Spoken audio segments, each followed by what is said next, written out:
বানরকে যদি একটা কলা দেখিয়ে আর $100 একটি নোট দেখিয়ে বলা হয় তুমি কোনটি নিবে, বানর কলাটি গ্রহণ করে নেয়, কারণ বানর জানে না এই $100 দিয়ে শত শত কলা কেনা সম্ভব। তেমনি তরুণ প্রজন্মকে যদি বলা হয় তুমি কি চাকরি করবা নাকি ব্যবসা করবা, তরুণ প্রজন্ম চাকরিটি গ্রহণ করে। তরুণ প্রজন্ম জানে না ব্যবসা দিয়ে শত শত ব্যক্তিকে চাকরি দেওয়া সম্ভব। আপনি কেন ভাববেন, আপনি কেন ভাববেন? আপনি একটা বই পড়েছেন কিনা, যে বইটায় বলা আছে যে A category student works for C category student, মানে এ ক্যাটাগরি স্টুডেন্ট যারা আছে তারা সি ক্যাটাগরি স্টুডেন্টের জন্য কাজ করে। তার মানে বাংলাদেশে এ ক্যাটাগরি স্টুডেন্ট যারা ধরেন বুয়েট টুয়েট যারা পড়ে তারা, বি হচ্ছে মেডিকেলে যারা পড়ে তারা, সি হচ্ছে যারা বিশ্ববিদ্যালয়ে পড়ে। আমরা সবসময়, আমি যখন ঢাকা বিশ্ববিদ্যালয়ে পড়তাম তখন আমাদের সাথে বুয়েট এবং ঢাকা মেডিকেল ছিল, সবসময় আমাদের সাথে তাদের ওই তাদের ক্যান্টিনে আমরা খেতে যেতাম, আমাদের ক্যান্টিনে খেতে আসতো। আমরা সবসময় তাদের সাথে তর্ক হইতো যে তারা, আমরা তোমরা তো আমাদের চাকরি করবো, আমাদের অধীনে আমাদেরকে স্যার ডাকবো, ওয়েট করো, সময় আসো। কারণ কি, তারা যখন গভর্নমেন্ট জব করে তখন সি ক্যাটাগরি স্টুডেন্ট যারা বিশ্ববিদ্যালয়ে পড়েছে তাদেরকে স্যার ডাকে না, ডাকে না।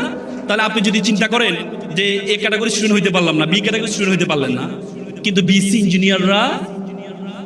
ইঞ্জিনিয়াররা আপনাদের অধীনে চাকরি করবে যদি আপনি নিজের অবস্থায়, নিজের যোগ্যতায় আপনি দাঁড়াতে পারেন, নিজের অবস্থায় দাঁড়াইতে পারেন। কেন এটার জন্য আন্দোলন করতে হবে রে ভাই?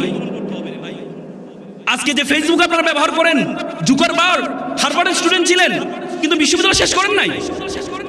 সেকেন্ড ইয়ারে গিয়ে উনি চিন্তা করলেন আমি চাকরি করব না, তিনি তার বন্ধুকে নিয়ে ফেসবুক তৈরি করলেন শুধু ইউনিভার্সিটির জন্য। পৃথিবীতে এখন 4th রিচেস্ট পারসন, পৃথিবীর 4র্থ ধনী ব্যক্তি হচ্ছে জুকারবার্গ, কিন্তু উনি সেকেন্ড ইয়ারের থেকে ড্রপ আউট হয়েছে, বিশ্ববিদ্যালয় কন্টিনিউ করেন নাই। পরে 2017 সালে গিয়ে তাকে সম্মানসূচক ডিগ্রি দেওয়া হয়। কিসের জন্য? আপনার সার্টিফিকেটের জন্য দৌড়ান। মাইক্রোসফটে কিছুদিন আগে একটা আসছে, একটা জরিপ আসছে, 50% তাদের যে কর্মচারী তাদের কোনো সার্টিফিকেট নেই, তাদের কোনো সার্টিফিকেট নেই। তারা সার্টিফিকেটের জন্য দৌড়ান কেন? বিএসসি সার্টিফিকেটের জন্য দৌড়ান কেন? কি দরকার আপনার? এটার জন্য দৌড়াবেন কেন আপনি? এটার জন্য দৌড়াবেন কেন আপনি? আপনি যদি এটার জন্য দৌড়ান তাহলে আপনি মনে করবেন আপনি এই যে এটার জন্য আপনি পিছনে পড়ে যাচ্ছেন।